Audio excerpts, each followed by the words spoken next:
creating a sound effect and a explosion for your asteroid, you want to click on your sound effects and music tab.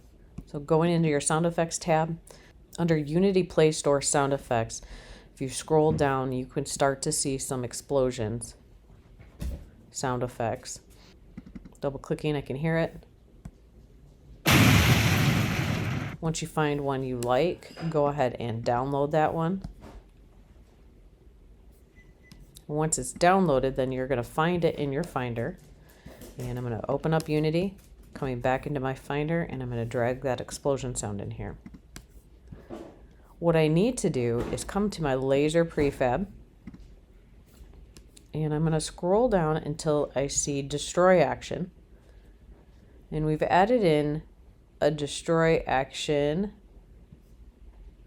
right here. This is object that collided. We're going to add in a death effect, and that death effect is going to be found under particles and this P explosion. So you're going to click and drag that P explosion right on over there. Now, what does the explosion look like? One of the easiest ways to show you what these prefabs all look like is to just click and drag them in. So I've added in my explosion, just clicked and dragged it in here. I've got one right here and one right here. And if I click play, we should see this one explode. And we don't see anything happen, but we can see it over here. What we need to do for that is, remember when we put our background on a background prefab, we need to go back one more step, and that's to default. So I'm going to do the one that's in my game, and then I'm going to come into my prefab folder and do the same thing for my background where it has that sorting layer. I'm going to change it back to default. If I click play again, you can see the explosion happening there. There we go. Now there's no explosion sound with that, and that's what we're going to add in just a minute. But going back to our laser prefab, and we have it down here. So coming down to this last destroy action that says this object, we're going to drag that particle right here in the prefabs. We're going to drag P explosion over to this death effect right here and drop it in. We click play.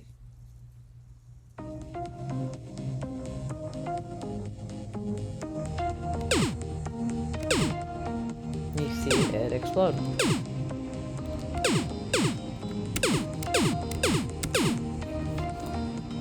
We can go ahead and stop that playing.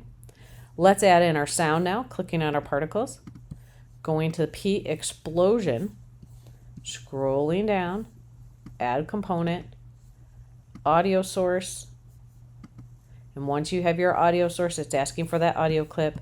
My audio clip is this explosion sound here. Click and drag that right in. Go ahead and click play. It exploded right away because we had that one in there. But let's see if we can get one of these. Here we go.